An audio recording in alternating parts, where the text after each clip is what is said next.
Okay, so why the title Bread and Circuses? Many of you may be familiar with the saying, bread and circuses. The Latin from ancient Rome is panem et circenses. 3 words. Panem, bread, et, and circenses, circuses. Yeah? Those of you who know Suzanne Collins' series, The Hunger Games, may recognize the terms.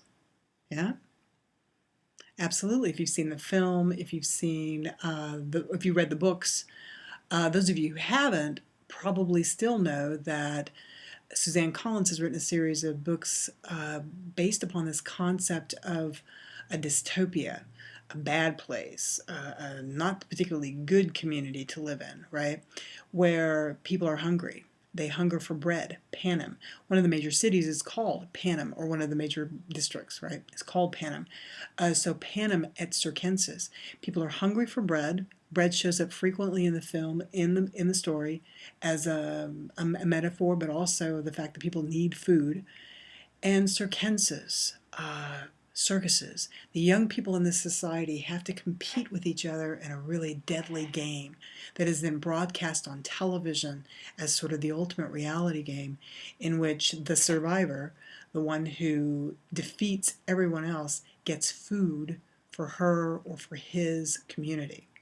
So a really gruesome use of the term bread and circuses, and again inspired by the Latin panem et circenses.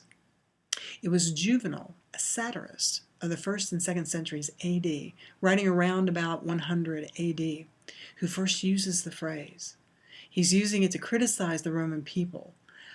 This you'll find a selection of Blackboard of Juvenal's essay, or his satire. This is number 10, and in it, again, as I said, he's criticizing the Roman people for no longer participating in the governing of their city and the governing of their empire in any kind of meaningful way.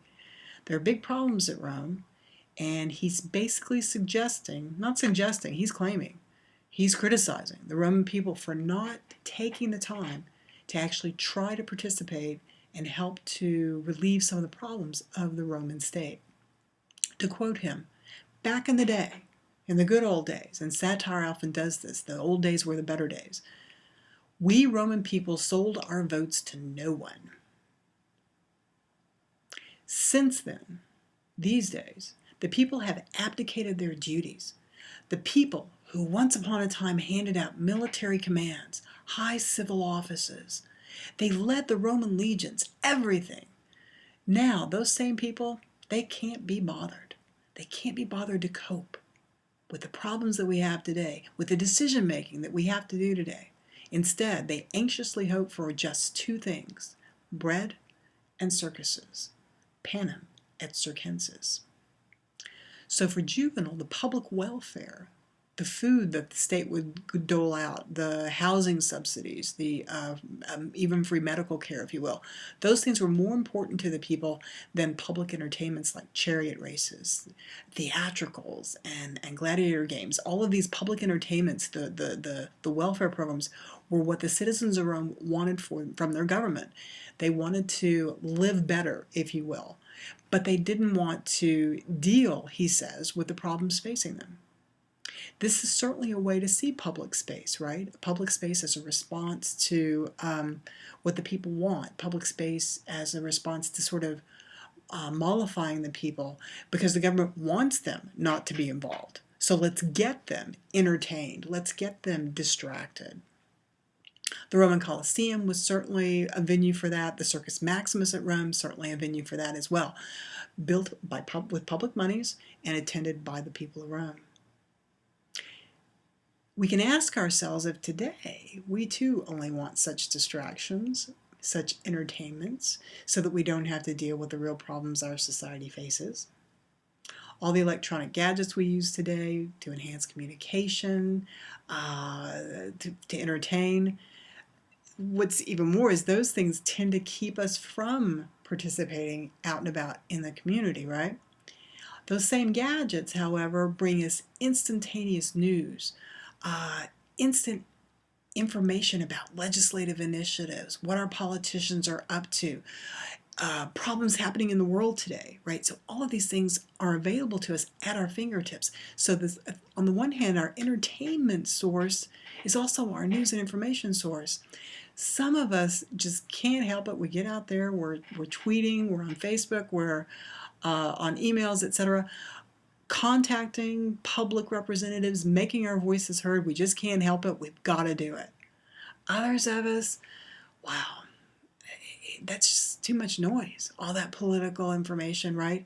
I'd rather turn on music. I'd rather turn on a film. I'd rather play games. I'd rather engross myself in a novel on my e-reader. Right? So, and those are just the sort of private communications we can do, keeping in mind that the internet, wireless access, that's mostly a public resource, a public venue, really. So, can we turn juveniles' condemnation of the public and their desire for bread and circuses, can we turn that upside down? Can we look at it in a different way as well? We can ask ourselves today, do we too only want distractions? Do we only want entertainment so that we don't have to deal with the real problems our society faces? Or can we look to see how we as a society, as a community, can come together to use our resources to direct our government to create the kinds of civic space and community events that help us celebrate together, enjoy living in an urban society, in an urban setting with our families, in our communities? It does not mean that we ignore the political process to be engaged in entertainments, to be engaged in art, right? It doesn't mean we ignore it. In fact, we're going to have to learn how to use it. We have to use that process as a community to support those arts and events we deem most important to ourselves and to our families. These are some of the things that enrich urban living. So Bread and Circuses, the city, public venues, civic space, art and entertainment.